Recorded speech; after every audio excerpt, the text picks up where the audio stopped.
अस्सलाम वालेकुम, मैं हूं अब्सा कोमल। आज मुस्लिम दुनिया की पहली और पाकिस्तान की कम उम्र तरीन और उस वक्त दुनिया की कम उम्र तरीन वज़ीर आज़म बेनज़ीर भुट्टो की 16वीं बरसी है और आज जियालों ने गढ़ी खुदा बख्श में अपनी कायद को खराज तहसीन पेश किया और पीपल्स पार्टी ने अनाउंस किया कि वो अपनी इंतखाबी मुहिम भी आज से ही शुरू कर रहे हैं। इसी मौके से पाकिस्तानी सियासत को समझने वाले, इस पर अबूर रखने वाले जो शख्सियात हैं, उन सब के मुताबिक मोहतरमा बेनज़ीर भुट्टो की वफ़ात के बाद मुल्की सियासत के अंदर जो खला पैदा हुआ वो अभी तक पुर नहीं हो सका।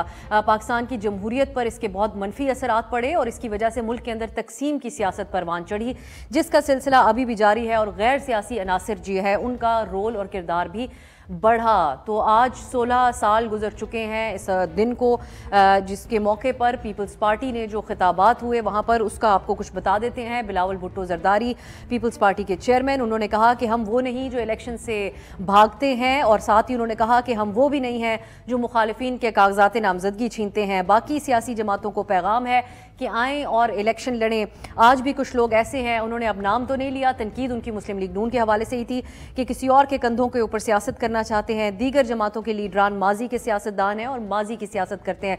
ये गुफ्तगू बिलावल साहब ने की है आज के इस दिन के मौके के ऊपर, इसमें हम बात करेंगे। दूसरी तरफ नून लीग के हवाले से मुख्तलिफ खबरें हैं, जिसमें एक टिकटों की तकसीम और पंजाब की वजारत आला के हवाले से तकसीम की खबरें जो है वो गर्दिश कर रही हैं और इसके ऊपर गहरी नज़र रखे हुए हैं रोज़नामा डॉन के रिपोर्टर जुल्करनैन ताहिर। उनकी आज की जो खबर है उसके मुताबिक नून लीग के वफादार कारकुनों को नज़रअंदाज करने पर हमजा शहबाज ने बाकायदा तौर पर मियां नवाज शरीफ के सामने तशवीश का इजहार कर दिया है और कहा यह जा रहा है, जो इस खबर के अंदर जिसकी निशानदेही की गई है, कि बासर और एलीट ख़ानदानों से ताल्लुक़ रखने वाली ख़वातीन को प्रेफर किया जा रहा है मखसूस नशिस्तों के हवाले से।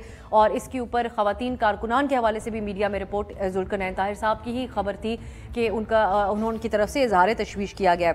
दूसरी तरफ एक और बात हमने जो देखी वो ये है कि मुस्लिम लीग नून जो है वो आजकल प्रेजेंट कर रही है अपने आप को मुल्की मौशी मसाइल के हल के हवाले से। जो उनका मंशूर है वो ये है कि जब हम आएंगे तो मईशत को ठीक करेंगे। इस हवाले से एक और आवाज़ उठी है पार्टी के अंदर से और वो सीनियर नून लीग के रहनुमा और साबिक गवर्नर सिंध मोहम्मद ज़ुबैर साहब हैं, जिन्होंने अपने एक बयान में कहा है, इसहाक डार साहब के ऊपर इल्ज़ाम लगाते हुए कहा है कि अहम इदारों की निजकारी उस वक्त रोकी जब तमाम मामलात आखिरी मरहले में थे, जिसकी वजह से मुल्क को नुकसान हुआ। ये एक बहुत संजीदा इल्ज़ाम है जो उन्होंने पार्टी के एक ऐसे लीडर के खिलाफ लगाया है जिनको न सिर्फ पार्टी लीडरशिप का मियां नवाज शरीफ साहब का खास आशीर्वाद हासिल है, लेकिन साथ ही साथ मुस्लिम लीग नून उनको प्रेजेंट करती है अपने पोस्टर बॉय के तौर पे कि इसहाक डार साहब के पास मुल्क के मौशी मसाइल का हल है। इसके ऊपर हम ये डिस्कस करेंगे, क्या ज़ुबैर साहब के इंकशाफात को पार्टी संजीदा लेगी या फिर उनके लिए भी अंजाम वैसा ही होगा जो मिफ्ता इस्माइल साहब के लिए रहा। फिर तकसीम की जो खबरें हैं, इसमें वर्कर्स जो पार्टी के नजरियाती हैं उनको नज़रअंदाज करने की खबरों के हवाले से भी हम डिस्कशन करेंगे। पीटीआई के लिए बात यह है कि नासाजगार हालात के बावजूद उनको कुछ न कुछ रिलीफ इस अंदाज में मिल रहा था कि जो भी हालात रहे, कागजात नामजदगी भी जमा हो गए, कल उनको फॉर द टाइम बीइंग बल्ले का निशान भी मिल गया। लेकिन ऐसा नज़र आता है कि जो फैसला साज हैं, जो पीटीआई के खिलाफ कार्रवाइयाँ हो रही हैं, उनको वो पीटीआई को मीडिया और आवाम के सामने एक मुतासरा, एक विक्टिम के तौर पर ही चाहते हैं कि वो पेश होती रहे। इसकी एक मिसाल हमें देखने को मिली आज जब पीटीआई के वाइस चेयरमैन शाह महमूद कुरैशी को 9 मई के एक केस में काबिल ज़माना एक अजीब से अंदाज में गिरफ्तार किया गया, जिसके विजुअल्स आपने आगाज़ में देखे हैं। अब इसमें दो तरह की बहस है। एक ये है कि क्या ये माजी की विक्टिमाइजेशन के अंदाज को ही दोहराया जा रहा है। दूसरी डिबेट ये है कि पीटीआई के दौर में भी इसी अंदाज में जो विजुअल्स आज शाह महमूद कुरैशी साहब के हवाले से थे, जो कि सीनियर पॉलिटिशियन है, पाकिस्तान के साबिक वजीर खारजा हैं, 2 बार के, पूरी दुनिया में पाकिस्तान को रिप्रेजेंट कर चुके हैं और ये मनाजिर आज पूरी दुनिया ने देखे। लेकिन इसी अंदाज में एक साबिक वजीर आला शहबाज शरीफ साहब को भी पीटीआई के दौर में गिरफ्तार किया गया था। तो जब उस वक्त ऐसा हुआ तो आज भी यही होना था। इसमें हैरत की क्या बात है? इन सारी चीज़ों के ऊपर हम बात करेंगे और हमने आज का जो हमारा पैनल है उसमें अज़मा बुखारी साहब मुस्लिम लीग नून की रहनुमा, बैरिस्टर डॉक्टर सैफ साहब है पाकिस्तान तहरीक इंसाफ के रहनुमा, और खुसूसी दावत आज हमने इम्तियाज़ आलम साहब को दी है, जिनका तारुफ आप लोगों की नज़रों में एक सीनियर सहाफ़ी के तौर पे ही है। इसके अलावा सिविल सोसाइटी के एक अहम मेंबर और पाकिस्तान के अंदर आज़ादी इजहार के हवाले से एक बहुत बड़ी आवाज़। लेकिन अब आप सहाफ़त को खैर बात कह के सियासत में आ चुके हैं और उम्मीदवार हैं बराए नेशनल असम्बली की NA 161 कौमी असम्बली की सीट बहावल नगर से। तो उनसे हम ये जानने की कोशिश करेंगे कि उन्होंने क्यों सहाफ़त को खैर बात कह के सियासत की तरफ वो अब बढ़े हैं। इन तमाम इशूज़ के ऊपर बात करेंगे। आप सबका बहुत बहुत शुक्रिया। अज़मा साहबा, मैं आपसे आगाज़ करना चाहूँगी। बिलावल साहब ने जो खिताब किया, अभी नाम आप लोगों का नहीं ले रहे, लेकिन ये एक ऑब्वियस सी बात है कि उनके निशाने के ऊपर आजकल आपकी जमात ही है। तो एक तो उन्होंने कहा कि हम वो नहीं जो किसी की कंधों पे बैठ के सियासत करें। आपके ऊपर इल्जाम लग रहा है कंधों पे बैठ के सियासत करने का, और जो कागजात छीन के भागे लोग उसके हवाले से भी उन्होंने बात की है। तो नाम तो नहीं ले रहे, लेकिन इल्जाम आप पे है। क्या कहेंगी इस पे आप? जी बहुत शुक्रिया आपका। पहले तो मुझे बड़ी अफसोस की बात यह है कि आज 27 दिसंबर था और मोहतरमा बेनज़ीर भुट्टो साहिबा की बरसी के ऊपर जो है वो खड़े होकर बाकायदा पूरे तौर पर एक इलेक्शन कैंपेन की तकरीर की है उन्होंने, और वो वोट मांगते रहे हैं 8 फरवरी के लिए। हालांकि इस दिन को पूरी दुनिया जो है वो मोहतरमा बेनज़ीर भुट्टो की डेथ एनिवर्सरी के तौर के ऊपर जानती भी है, मनाती भी है। लेकिन ना बिलावल साहब का अंदाज बदला, ना उनके लहजे की काट बदली, और ना ही उनकी जो है वो एक डिस इन्फॉर्मेशन पर मबनी जो तकरीर होती है ना वो बदली। पहली तो गुजारिश ये है कि बंदा कोई बिलावल साहब से पूछे कि हमें तो हुकूमत आप नहीं तोड़ने दे रहे थे, आपने कहा सिंध की असम्बली एक दिन पहले भी नहीं तोड़ेंगे, हम तो अर्ली इलेक्शन में जाना चाहते थे, आप हमारे इत्तेहादी थे, आपने मैंने कहा कि एक दिन पहले भी असम्बली सिंध की नहीं तोड़ेंगे। सिंध की असम्बली ना टूटती तो फिर मुल्क में इलेक्शन जो है वो क्या सिंध के अलावा बाकी पूरे मुल्क में हो जाता। और जो ये कंधों पे आने की बात है, अब मैं हमारा चूंकि पॉलिसी ये है कि हमने बिलावल साहब को उनकी बातों का जवाब नहीं देना है, वरना बहुत सारे जवाब हैं। वो बलूचिस्तान की हुकूमत जो है वो किसके कंधों पे बैठकर हमारी तोड़ी थी, और जो है वो किस तरह से अब ये दूसरों को कंधों पे बैठ के ताने देने वाले जो है, जिनके अपने कंधे पर सरफराज बुख्ती साहब जो है वो जाके बैठ गए हैं, अब उसका जवाब फिर मैं किससे मांगू। पर गुजारिश ये है कि वो मर्जी के मालिक हैं, वो जो दिल चाहता है उनका वो बोल रहे हैं। उनका ख्याल ये है कि इस तरह की बातें करके जो है वो उनको एंटी PMLN वोट मिल जाएगा। लेकिन लोग बहुत सियाने हो गए हैं, लोग अपने मसाइल का जो है वो हल चाहते हैं। आज भी उनसे जो है वो सिंध की महरूमी का जवाब भी वो PMLN से मांगते हैं। आज मजे की बात यह है कि आप सिंध के अंदर जो है वो लोगों को कूड़ा नहीं उठा सके, सिंध में आप लोगों को पानी नहीं दे सके, सिंध में आप बुनियादी सहूलियात नहीं दे सके, लेकिन उसका जवाब जो है वो उनको PMLN से मांगना है, जो पिछले कितने सालों से सिंध के अंदर जो है वो उस तरह से पॉलिटिक्स। एक और बात है अज़मा साहिबा, जो मुसलसल पीपल्स पार्टी की तरफ से कही जा रही है कि मियां साहब अब ये शिकवा करेंगे कि मुझे बुलाया क्यों पाकिस्तान, मुझे क्यों बुलाया। तो क्या इसके पीछे उनके पीछे कोई रीजनिंग तो हो ही सकती है, सियासी बयानबाजी के पीछे भी। दूसरी तरफ हम देख रहे हैं मियां साहब तकारीर भी आजकल कम कर रहे हैं। शहबाज साहब को शिकवा उनको इस वक्त है इस वक्त मुक्तदरा से कि उनको क्यों बुलाया गया, या उनके लिए स्पेस नहीं बन रही उस तरह से। देखिए उनके वो तो मतलब बेतुकी बातें करने का उनको शौक है, वो करते रहते हैं, सो इसलिए हम उसको ज्यादा रिस्पॉन्ड भी इसलिए नहीं करते। वो ठीक है, वो तबाज़माई कर रहे हैं, वो करते रहे। मजे की बात यह है कि पहले अपने कैंडिडेट तो पूरे कर लें। वो मुक्तदरा ने देने हैं उनको कैंडिडेट, वो जो है वो पार्टी तमाम पॉलिटिकल पार्टीज होमवर्क करती हैं इस वक्त इलेक्शन से पहले, जो हम कर रहे हैं। इस वक्त हमारे पार्लियामेंट्री बोर्ड जो है वो अपने उम्मीदवारों के इंटरव्यू करके उनको फाइनल करने की कोशिश कर रहे हैं, और इसी बेस के ऊपर इलेक्शन लड़ा जाता है। ये जो है भी हवा में बातें करके और बेतुकी जो है वो बेसरोपा बातें करके इलेक्शन लड़ना चाहते हैं, तो फिर ठीक है, ये इनकी इलेक्शन स्ट्रेटेजी, हमें इसके ऊपर क्या एतराज होगा। लेकिन ये अगर खाली तकरीरें करने से और इस तरह की तकरीरें करने से जिनका अवाम से कोई लेना देना नहीं है, क्या बिलावल साहब ये कह सकते हैं कि वो पंजाब को जो है वो सिंध बना देंगे?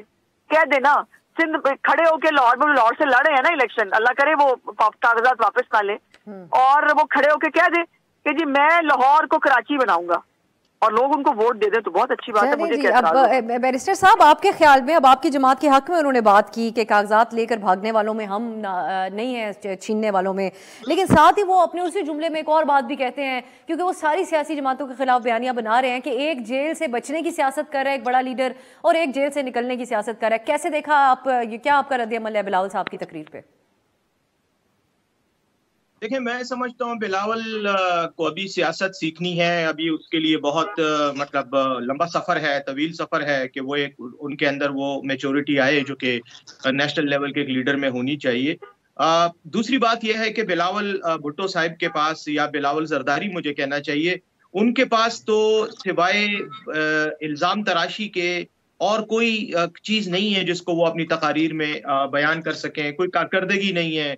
सिंध की हालत जो कि पिछले 15 साल से इनके जेर इक्तदार है, वहाँ जो अवाम की हालत है वो मेरे ख्याल में आपके सामने है, और वहाँ पर भी बाय डिफॉल्ट इनकी हुकूमत आ जाती है, क्योंकि रूरल सिंध में वही वडेरा निज़ाम है जहाँ पर ये लेकिन बैरिस्टर साहब, ये जो जुमला उनका है, ये तो वो आप लोगों की तरफदारी कर रहे हैं कि कागजात नामजदगी छीनने वाली कोई अच्छी मिसाल नहीं है अपने मुखालिफिन की। ये तो पीटीआई का शिकवा है। मैं उसी तरफ आ रहा हूँ। जहां तक कागजात नामजदगी छीनने की बात है, वो तो सारी दुनिया के सामने एक हकीकत है। वो तो आपके टीवी स्क्रीन पे भी दिखाया गया है, सोशल मीडिया भरा हुआ है। उसके हवाले से तो लाहौर हाई कोर्ट और पेशावर हाई कोर्ट और मुख्तलिफ अदालतों के अहकामात भी आ गए हैं कागजात के हवाले से।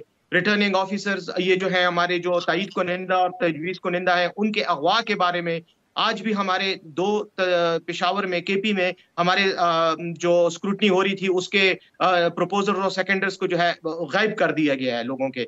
तो वो तो अच्छा है, वो तो अदालतें भी यही बात कर रही हैं, बिलावल साहब भी ये कह रहे हैं।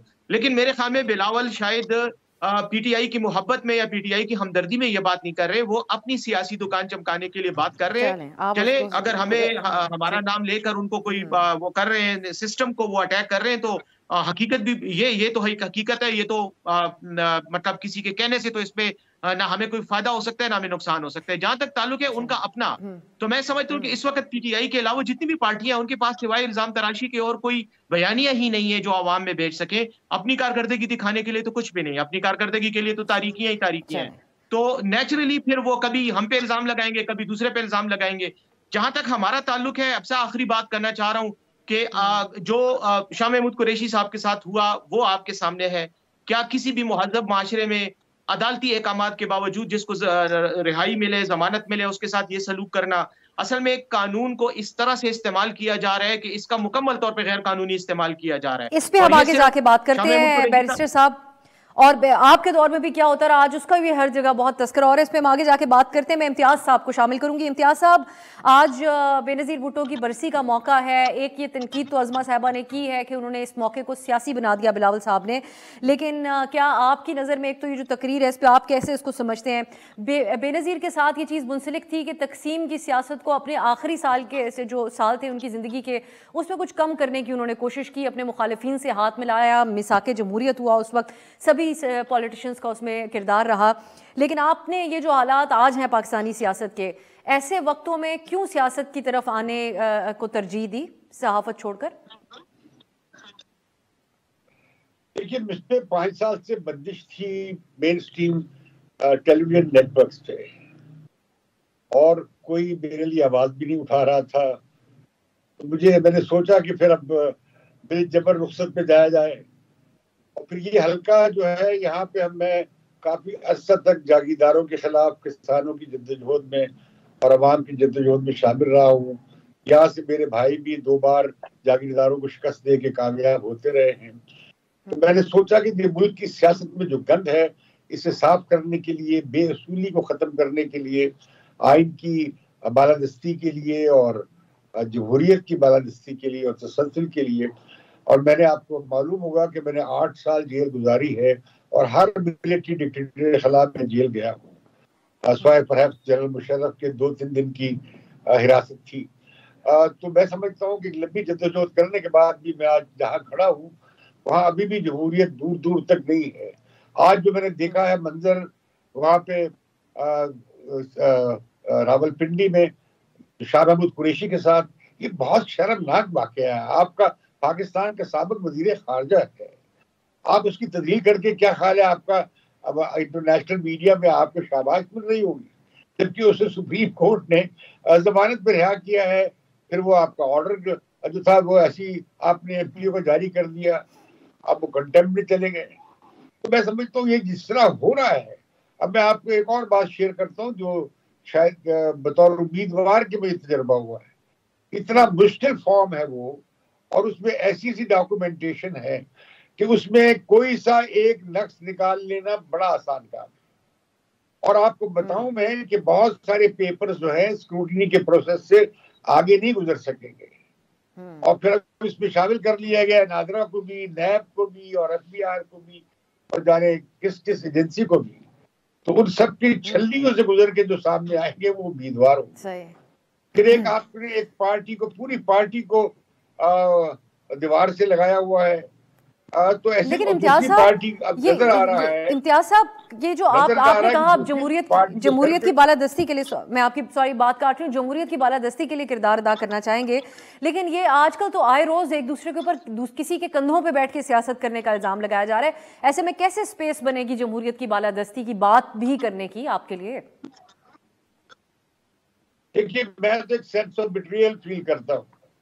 हम बहुत खुश हुए थे चार्टर ऑफ डेमोक्रेसी पे, हम बहुत खुश हुए थे 18वीं तरमीम पे, हम बहुत खुश हुए थे 1973 के कॉन्स्टिट्यूशन के फ्रेम होने पे, लेकिन हमारी जो आईनी बालादस्ती और जमहूरियत की के तसलसल और अवाम की हुक्मरानी के लिए जो हमारी बहुत 50 साल की जद्दोजहद है, 60 साल की, मैं समझता हूँ कि हमें बार बार धचका लगा है, ठोकर खाई है, हमें शिकस्त हुई है। अब फिर मैं समझता हूँ कि जिंदगी के इस मरहले में एक और लड़ाई सही, एक और कोशिश सही। और मैं समझता हूँ कि ये पार्टियों की मौका परस्तियां हैं कि ये एक दूसरे को गिराने के लिए ये लाडला बनना चाहती हैं, और लाडला बनने के कंपटीशन है। कोई साबका लाडला है, कोई मौजूदा लाडला है, और ये जो काम हो रहा है मैं समझता हूँ ये बहुत शर्मनाक है। ये सियासत नहीं है, ये सियासत के नाम पे सियासत के साथ और बुरा मजाक है। जी, एक और अब मामला उठा है, वो सियासी नजरियाती वर्कर्स को पार्टी के अंदर जगह ना मिलने का है। अज़मा बुखारी साहिबा, चलें एक ब्रेक की तरफ जाते हैं। जब वापस आएंगे तो नून लीग के खबरें गर्दिश कर रही हैं, पार्टी के अंदर तकसीम और कुछ लोगों के नाराज होने की, इस पे बात करते हैं शॉर्ट ब्रेक के बाद।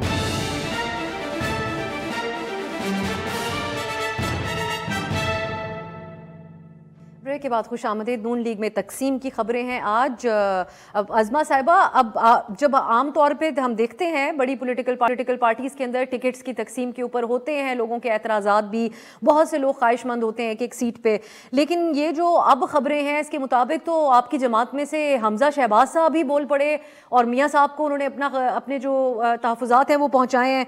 क्या वजह है कि आप लोग नज़रियाती जो वर्कर्स हैं, ख़ासकर मखसूस नशिस्तों के लिए ख़वातीन, उनको कंसिडर नहीं कर रहे, अहम शख्सियात के रिश्तेदारों या एलीट से ताल्लुक रखने वालों को कर रहे हैं?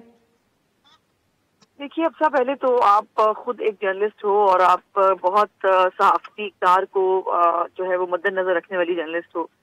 जो भी खबर दी जाती है क्या उसका दुरुस्त होना 100% यकीनी होता है? इसका जवाब है नहीं। खबर को डिनाई भी किया जा सकता है। तो जी कर चुके हैं ना, ये तो मैं बात अगर मुझे पूरी करने देती तो मैं यही कहने वाली थी कि इस बात की बाकायदा तौर पर Maryam Aurangzeb secretary information and तर्जुमान इसकी डिनाइल दे चुकी हैं, लेकिन उस डिनाइल के बावजूद चूंकि एक चटपटी खबर है, क्योंकि इस खबर से जो है वो बहुत सारा मसाला मिल सकता है, तो इस खबर को असूलन तो खत्म हो जाना चाहिए था, बट इसके ऊपर नहीं। अब एथिकली मैं एक चीज आपको बता देती हूँ, एथिकली हमारे लिए तब तक उस खबर की इस हवाले से अहमियत जरूर रहती है। अब ये फॉलो अप स्टोरी है, खबर जुल्करनैन साहब की आई जिसपे मरियम साहिबा ने उस वक्त कमेंट नहीं किया, आज एक बार फिर खबर आई जिसका आप बता रही हैं कि इसको डिनाई किया गया है, लेकिन सहाफी अपनी खबर के ऊपर कायम है।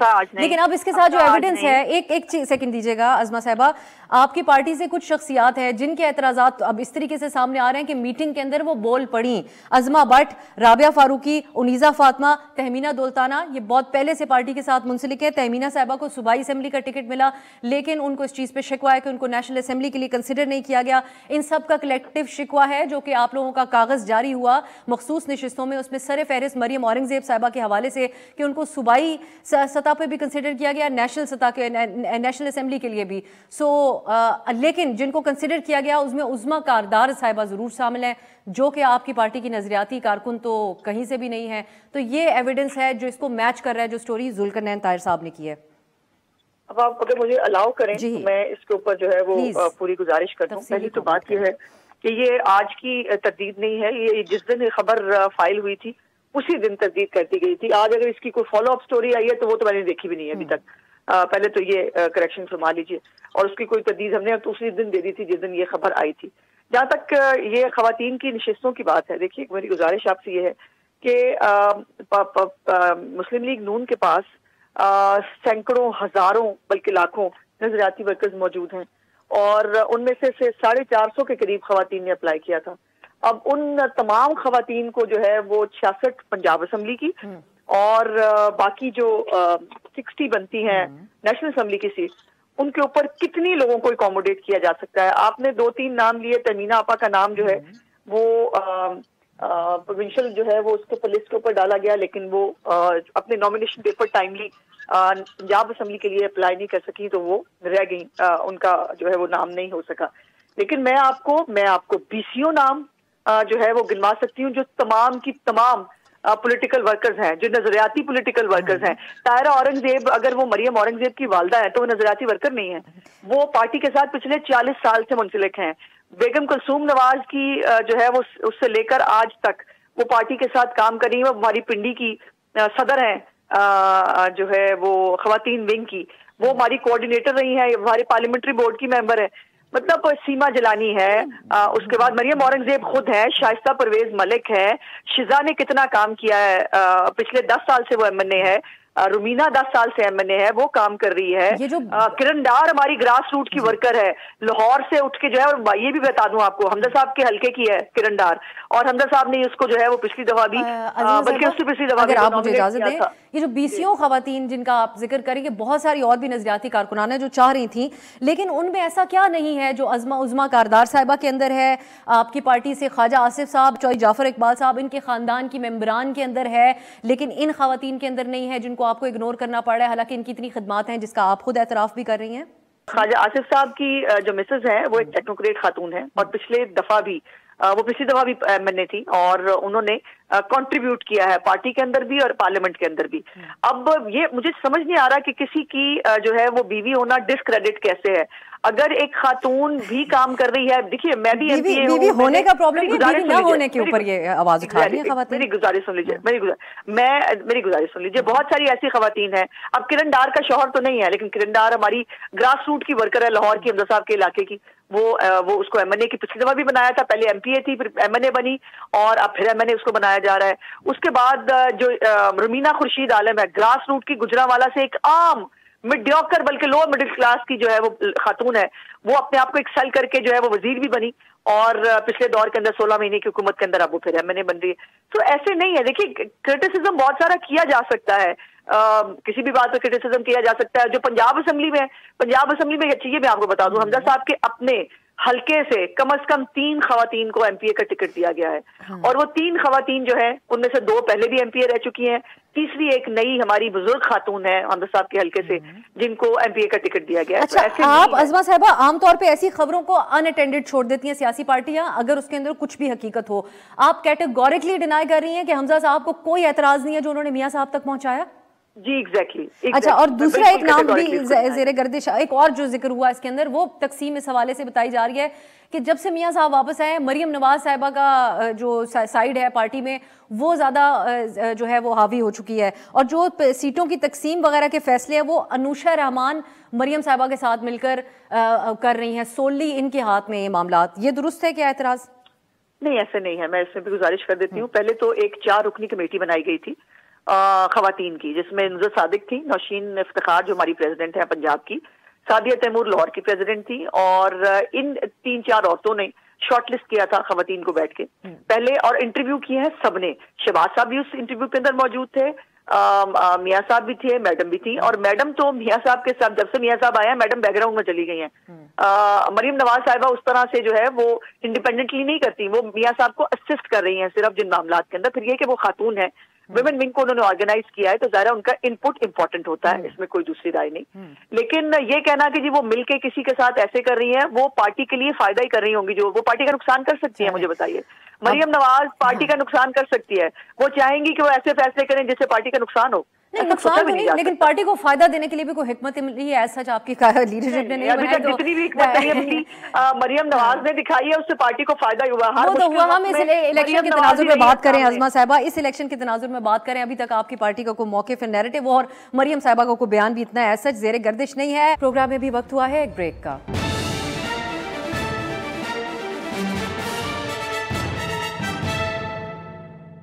ब्रेक के बाद खुशामदीद। बैरिस्टर सैफ साहब, नजरियाती लोगों के साथ आमतौर पे ऐसा ही होता है, हम तो यही देखते आए हैं। पीटीआई से मुंसलिक थी फौजिया कसूरी साहिबा, उनके साथ भी ऐसा है। अकबर एस बाबर साहब की किस्सा पूरी दुनिया के सामने ही है, लेकिन जो इलेक्टेबल्स होते हैं उनको प्रेफर किया जाता है। पीटीआई में भी इसकी एक बड़ी मिसाल ये है कि जब मुश्किल आती है तो सबसे पहले छोड़कर जाने वाले वो इलेक्टेबल्स ही होते हैं। क्या वजह है कि नजरियाती लोगों को जमातों में जगह नहीं मिलती? देखें अफसा, ये जो आपका सवाल है ना, इसका तो यकीनन ताल्लुक या इसका जवाब जो है वो पाकिस्तान की पॉलिटिकल हिस्ट्री और पाकिस्तान की जो समाजी एक मेकअप है उससे है। हमारी पार्टियों में इसलिए नजरियाती लोगों की गुंजाइश कम होती है कि हमारी पार्टियां बजाते खुद नजरियाती पार्टियां नहीं रही। ठीक है, एकदम जमाने में जब इन पार्टियों को कायम किया गया था और ये आई थी तो उस वक्त एक आइडियोलॉजिकल फाउंडेशन या बेसिस इन पार्टियों की थी, एक नजरिया था, एक सोच थी। लेकिन वक्त के साथ साथ वही जिसको वो ओलिगार्की कहते हैं या कुछ मखसूस एक ग्रुप की का कंट्रोल आ जाता है, वो हर पार्टी में आया है। कुछ लोग जो हैं वो एक लीडर के साथ शामिल हो जाते हैं, कोई दूसरे, और वो फिर पार्टी के अंदर अपना एक तनाव होता है और उसी में फिर वो एक दूसरे को हटाते रहते हैं। किसी को जो जिसका पलड़ा भारी होता है उसी के लोग सामने होते हैं, जिसका नहीं होता वो साइड लाइन होता है। ये तो बल्कि दुनिया की तमाम नजरियाती पार्टियों में ऐसा हुआ है। कम्युनिस्ट पार्टी जो सोवियत यूनियन की थी उसमें आपको पता है लेनिन और ट्रॉट्स्की के इख्तिलाफात हो गए थे, स्टालिन और ट्रॉट्स्की के इख्तिलाफात, एक दूसरे को मारा गया। हर बड़ी पार्टी में ये होता है। लेकिन पाकिस्तान का प्रॉब्लम यह है कि हमारे इख्तिलाफात जाती नोयत के आ जाते हैं, यहां पर नजरियाती इख्तिलाफात नहीं होते।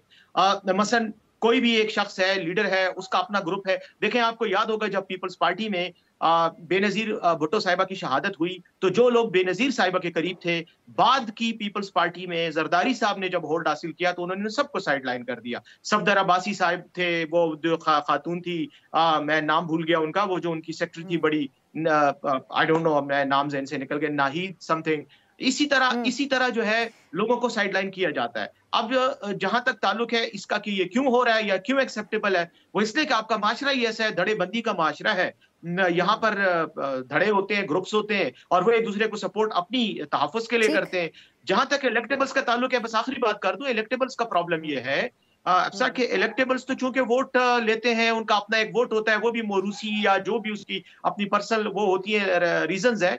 लेकिन पार्टियों को मसला ये है ना कि आपका पॉलिटिकल और इंतखाबी निजाम इस तरह से डिजाइन किया गया है कि इसमें पार्टीज को भी मजबूरी है कि वो इलेक्टेबल्स को लें, वरना असेंबली में उनकी सीटें नहीं आती। जब सीटें नहीं आती तो वो मजबूरियां ही तो दूर करने की बात है ना। यही तो सियासी स्ट्रेटेजी इसी को तो कहते हैं। मजबूरियां तो सारी दुनिया में बहुत से लोगों की बहुत सारी होती हैं, अब उनके आगे सरेंडर करना, that is a separate thing. Imtiaz साहब, आपकी दानिस्त में क्या वजह है कि ये जो शिकवे हैं इस तरह के सामने आते हैं उन लोगों के जो पार्टी से बहुत पहले से मुंसलिक होते हैं पार्टीज के साथ, लेकिन हावी हो जाते हैं धड़े, और जो लीडरशिप से करीब लोग होते हैं या एलीट से ताल्लुक रखते हैं? देखिए, हमारी पार्टियां जो हैं कतई तौर पे डेमोक्रेटिक नहीं है अपने कैरेक्टर में, अपने पार्टी स्ट्रक्चर में। ये खानदानी पार्टियां बन के रह गई हैं। एलीट का एक ग्रुप एक पार्टी में कब्जा कर लेता है और वो फिर बाकी सारी सियासत भी चलाते हैं, टिकट भी बांटते हैं। अब हाउस ऑफ शरीफ को ले लें, ये पार्टी 5 लोगों की है, उसके अंदर वो बैठ के सारे फैसले कर देते हैं, उसी के अंदर बैठ के ओहदे बांट लेते हैं। पीपल्स पार्टी में भी एक इनहेरेंटेंस है, लेकिन पीपल्स पार्टी में जो उनकी हिस्टोरिकल कंटिन्यूटी हुई है पॉलिटिकल स्ट्रगल के हवाले से, उसने उसे कुछ बचाया है, उसकी पॉलिटिकल, उसकी जो ग्रास रूट लेवल पे पॉलिटिकल केडर्स को बचाया है। वो आइडियोलॉजिकली कमिटेड है। अभी जैसे आप देखते हैं तहरीक इंसाफ ने एक बिल्कुल नई जनरेशन को अपील किया है, एक डेमोग्राफी जो शिफ्ट आई है पाकिस्तान में, उसमें उन्होंने नई नौजवान नस्ल को अपनी तरफ अट्रैक्ट किया है। तो उसमें लेकिन हमें वहाँ भी नजर आता है कि खास तौर पर ये जो हम देख रहे हैं कि एक हमला है, काउंटर ऑफेंसिव है पीटीआई के खिलाफ, हमें नजर आता है कि उनका तंजीमी ढांचा तितर बितर हो गया है, लेकिन उनकी एक हमारा सपोर्ट मौजूद है। वही तो मुस्लिम लीग नवाज पे हैरानगी हो रही है, वो बैठे हैं पिछले 15 दिन से टिकट बांट रहे हैं और टिकट उससे बट नहीं रहे। और मैं बता दूं आपको, इम्तियाज साहब, आपके इलेक्शन मंशूर में आपका बयानिया नून लीग के खिलाफ होगा, इनकी पॉलिसीज के खिलाफ होगा? मैंने तो चार्टर ऑफ इकोनॉमी भी दिया है, चार्टर ऑफ पॉलिटिक्स भी दिया है, चार्टर ऑफ सिक्योरिटी पॉलिसी भी दिया है। हम तो ये चाहते हैं कि आइन की बालादस्ती हो, सुप्रीम कोर्ट जो पार्लियामेंट है वो बालादस्त हो, और सॉवरेनिटी अवाम की हो, और हमारे बुनियादी फंडामेंटल राइट्स बशमूल हक के इजहार उसका दिफा किया जा सके, और पाकिस्तान के अवाम को एलीट कब्जे से जान छुड़ाई जा सके, जागीरदारों से जान छुड़ाई जा सके, ये माफिया से जान छुड़ाई जा सके। जी, हम तो आवाम के इशूज पे यहाँ पे उस एजेंडे पे इलेक्शन लड़ रहा है। सही। अब अज़मा साहिबा, एक आवाज उठी है आप लोग जो मंशूर गालिबन बाकायदा तौर पे जब पेश करेंगे और अभी भी जो बात कर रहे हैं, मईशत को दुरुस्त करने की बात कर रहे हैं। इसहाक डार साहब आपके पोस्टर बॉय हैं, हमेशा उन्हीं को मसाइल का हल बताया आपने कि उन्हीं के पास है मईशत का हल। मोहम्मद ज़ुबैर साहब ने जो बयान दिया है उसमें वो कहते हैं कि ये इदारों की निजकारी वाला काम, जो कि काफ़ी हद तक इसके ऊपर मामलात आखिरी मराहिल में थे, लेकिन डार साहब ये नहीं होने दिया। इससे पहले मुख्तलिफ जो हमारे इकोनॉमिक पे रिपोर्ट करते हैं वो भी इस किस्म की बात करते आए हैं, और मिफ्ता साहब भी इस पे बड़े वोकल थे। तो अब ज़ुबैर साहब जो पार्टी के अंदर से कितनी अहम आवाज़ हैं, उन्होंने डार साहब के ऊपर जो आवाज़ उठा दिया है, तो ये आप लोग उन डार साहब से 2 कदम पीछे हटेंगे आइंदा आने के लिए, या उन्हीं को पेश करेंगे मसाइल के हल के तौर पर? देखो अगर तो आपको ये सबको पता है कि जुबैर साहब जो हैं वो कुछ अरसे से पार्टी से नाराज हैं, और सिंध के मामलात के ऊपर जो है वो उनको कुछ गिले शिकवे हैं, और उन गिले शिकवों का जो है वो अब नतीजा ये है कि अब वो पब्लिकली मुख्तलिफ आरा का जो है वो इजहार कर रहे हैं। मैं इसकी डिटेल्स तो नहीं जानती जिस इशू की ये बात प्राइवेटाइजेशन की कर रहे हैं, लेकिन ये तो बात अपने तौर पर तय है कि इस मुल्क के अंदर प्राइवेटाइजेशन एक बहुत बड़ा ट्रिकी तरीका है, एक ट्रिकी चीज है जो आपके गले का फंदा भी बन जाती है। आप जो है वो अगर निजकारी किसी अच्छी नीयत के साथ मुल्क को फायदा पहुंचाने के लिए भी कर रहे हो, उसके अंदर इतने सारे इफ एंड बट्स निकाले जाते हैं, इतनी सारी आईब्रोज जो है वो होती हैं कि, और उसके अंदर जब आपके पास पहले ही एक चोर डाकू का नैरेटिव जो है वो आपके मत्थे लगाया गया हो, तो इंसान और भी फूंक फूंक कर कदम उठाता है। तो ये बात कि किसी एक के कह देने से पूरी पार्टी को अपनी सिमत तब्दील कर देनी चाहिए, ऐसा नहीं होता, ऐसा नहीं हो सकता। लेकिन मैं फिर भी मैं जुबैर भाई के बारे में कोई भी बात ऐसी नहीं कहना चाहती कि जिससे उनकी दिल आजारी हो, लेकिन ये गिले शिकवे जो है ये घर में किए जाए तो बेहतर होता है। ये शिकवे फिर तो देखें, ये बात भी नजरियात में नहीं आती है। वैसे अज़मा साहिबा, अब इतनी आपसे हम बात कर, वो खबर आप रिजेक्ट कर रही हैं जुल्करनैन साहब की, लेकिन कुदरती तौर पे हर चीज़ आ जाती है। यहाँ पर आप लोगों ने बशीर मेमन साहब को सिंध से कंसिडर कर लिया, जुबैर साहब पार्टी में मरियम साहिबा के बाकायदा तौर पर तर्जुमान की हैसियत रखते रहे। अगर उनके शिकवे इस हवाले से हैं तो फिर क्या दुरुस्त नहीं है?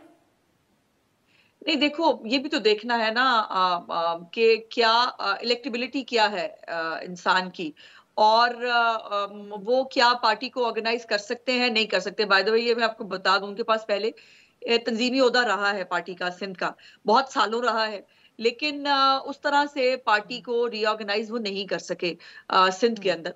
तो ये इसके अंदर चेंजेस शफल पार्टियों के अंदर ओहदों के ऊपर होते हैं, कोई भी सदा एक ओहदे के ऊपर जो है वो नहीं बैठ सकता, लेकिन उसके ऊपर मतलब इस तरह से यहाँ तक बात, और ये नजरियात की बात अगर हो तो नजरियात जो है वो ओहदों की मोहताज नहीं होती, नजरियात अपनी पार्टी अपनी लीडरशिप के जो है उसके साथ। 2-3 वाकयात नहीं हो गए अज़मा साहिबा? आप लोग पीटीआई को ताना देते हैं कि इनके लोग जो गिरफ्तार हुए या गायब हुए तो उनके आसाब बड़े कमजोर थे कि उन्होंने पार्टी से ही लाताल्लुकी का इजहार कर दिया। अब यहाँ पर आपके अपने लोगों में एहसन इकबाल साहब और दानियाल अजीज साहब के दरमियान भी पिछले दिनों में बहुत इख्तिलाफात मीडिया पे खुलकर सामने आ गए। उस पर भी आप हमारे प्रोग्राम में आई, आपने कहा इनमें कोई टिकट्स का मामला, कोई आपस में इख्तलाफ है इस हवाले से। तो यहाँ पर इनके हवाले से भी यही बात है कि आप कह रही हैं जुबैर साहब को भी सिंध के हवाले से ये इल्ज़ाम अब आप लोगों पर ना लग जाए कि आपके इतने सीनियर लीडरान जो हैं वो अपने जाती मफाद के अराउंड सियासत कर रहे हैं, और इसको क्या आप इंडोर्स कर रही हैं इस बात को कि इनके जाती मामलात ही हैं? नहीं, ऐसा नहीं होता। देखो, सियासी मामलात को ज्यादती मामलात नहीं कह सकते।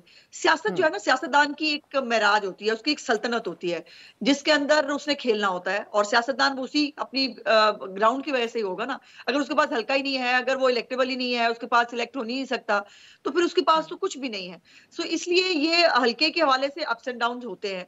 बहरहाल दानियाल साहब का और एहसन साहब का जो है वो मामला जाहिर है पार्टी के अंदर उन्होंने पार्टी ने टेकअप किया, और यही बात है कि नजरियात की बात नहीं थी, कुछ इलाके के इशू थे वो सेटल कर दिए गए। जुबैर भाई के साथ भी मैं समझती हूँ कि जल्द से जल्द पार्टी को जो है वो मामलात को दुरुस्त करना चाहिए। प्रोग्राम में अभी वक्त हुआ है एक ब्रेक का।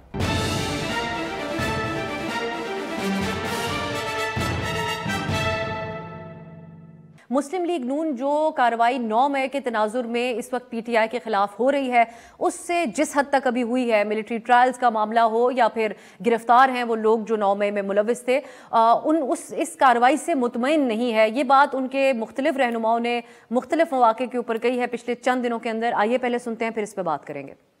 कंफ्यूजन है ना इस वक्त कि ना तो हम 9 मई को आश्कारा कर रहे हैं ताकि ये जो पॉलिटिकल पार्टी का इस वक्त वो समझते हैं कि हम सिर्फ एक पॉलिटिकल पार्टी हैं, ये फैसला हो जाना चाहिए कि अगर 9 मई है तो वो किसके जिम्मे है, और अगर वो किसी के जिम्मे नहीं है और उस पर हमने मट्टी डालनी है तो ऐलान कर दिया जाए। 9-10 मई के पाकिस्तान के अंदर जुर्म करने वालों को सजा नहीं देना तो फिर जो एक ताकतवर अदारे के अंदर जो लोगों को सजा दी गई फिर वो भी वापस ले लेना चाहिए। सबके साथ इक्वल ट्रीट होना चाहिए। जीन्स पहनकर एयरबेस पे हमला करें तो वो सियासी कारकुन है, फैसला एक कर लें। बारूद की जैकेट पहनने वाला भी उसी तरह का ट्रीट होना चाहिए जैसे पेट्रोल बम्बों से लेस ये जीन्स पहनने वाले हैं। बैरिस्टर सैफ साहब, मुख्तलिफ अल्फाज हैं लेकिन बात यही नून लीग कह रही है कि अब पीटीआई पॉलिटिकल पार्टी नहीं रही बल्कि इन्होंने दहशतगर्दी कर दी है 9 मई को।